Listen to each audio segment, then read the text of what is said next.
these BLT violations? Brake, light, tires. What's causing this effect? So I'm going to reach out to each of our panelists. Maybe not all of them at the same time in different orders, but we're going to kind of find out from these guys what their opinions are, what we're seeing and going on. So I'm going to pick on Michael first, just because you're right closest here. Saves me having to reach so far. But from the carrier side, reflecting back on your days, why are we seeing these? What's causing the problem that we're having? I actually thought it'd be more fun if we all answered at the same time. Geez.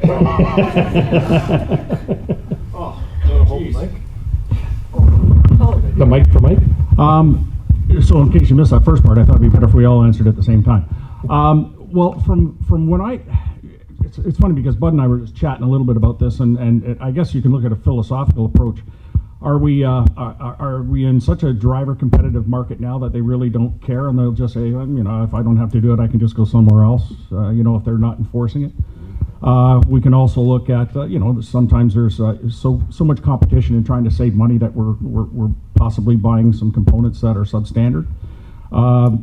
Are we looking at a lack of training? Are we looking at just, our bottom line and trying to do as much as we can to pad that bottom line, and we're passing up on training opportunities? So, I know I'm just scratching the surface, but I'd have to start there. Mm-hmm. Mm-hmm. But from an enforcement perspective, what were you seeing in your days? Why are we still seeing these types of violations? From an enforcement perspective, we were always kind of the opinion, if since '95 everything has to have an automatic slack. Mm-hmm. So if we're going to break problems down to brake adjustment problem, then there's only two reasons why an automatic can be caught as a defect by enforcement, and that is, number one, there's an issue with the actual mechanical component, which is allowing it to go out of adjustment, and probably more likely is the fact that the drivers for some reason feel that because it's an automatic slack adjuster, there's no need to look at it. I always say it's not a magic slack adjuster, it's an automatic slack adjuster. So these components.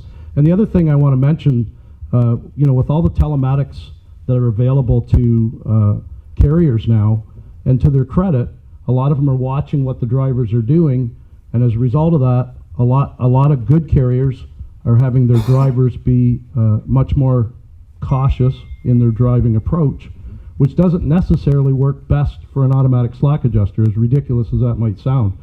So some additional training around, like the guys that have gray hair like mine, if you say a 6-pack from a trucking perspective, know what you're talking about. Anybody I train with today, virtually nobody in the room has a clue what I'm talking about. And yet, Bendix and the big brake manufacturers will all say, yes, there's absolutely value to drivers doing that. And I don't know that that's happening, quite honestly. Right. Yeah. Cool. Bonnie, from an insurance perspective, you're obviously walking in to see either prospective clients or existing clients that you're having. Obviously, you're looking at, because we've all been in this seat together, you're looking at particular documentation prior to meeting with them. What are you seeing? Why are these violations happening? So my response to that question, John, would be this. I did some research before today, as I said, trying to keep up with the big three here. Went back to 2014, so next year, 10 years. These problems existed in 2014. If we looked at the data from any results of inspections, they would mirror exactly the same. We could draw a straight trend line for lights, brakes, and tires. So it's more than just recent. It's a long-term, long-standing problem. And when I have the pleasure of sitting down with insureds, and I want to sort of make this caveat, I can appreciate anybody who is operating a transportation company in this day and age. You are brave souls. 100% you are. You are dealing with so many different things. But at the bottom line is there's only so much opportunity to find drivers and so much opportunity to do the things that you need to do. But what we really see most commonly is there are certain violations, and these are those, John. I mean, it's 15 years since I've transitioned over to this type of role. The violations are repetitive. We see the same things on the SMS as we do on the CVOR. And we'll talk later, but for sure, I think it all heralds back to a true understanding of what a pre-trip inspection is and how to complete that particular item. Just at the most basic level. Cool, cool. Chris, you're obviously working with various carriers, helping them to initiate, having conversations. What is it you're finding? Why are these violations happening?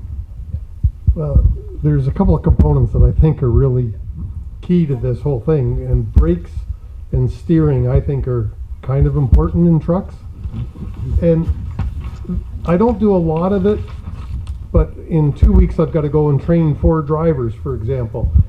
And can you explain to me how, out of the 4 drivers, when I say do a vehicle inspection, all 4 of them can do a vehicle inspection and make sure all the lights and everything are working, and the word brakes or brake chamber or push rod never came out of their mouth? They never said anything, and as Bud already said, none of them know about a 6-pack. Like, so if that's true, and I see a lot of you going, yeah, what the hell are we doing as the trainers? You know, these are your drivers, and if you're all in agreement with that statement that they can do a vehicle inspection and not mention brakes, how in the world are we letting that happen as safety people? There's a flaw there that I think we have to take responsibility for and say, well, why is that happening? How can we get rid of that? How can we let the drivers know that, one, doing a vehicle inspection is kind of one of those things that we expect you to do, we demand that you do, and you've got to do as long as you work here. But how do we make sure that they do a great vehicle inspection?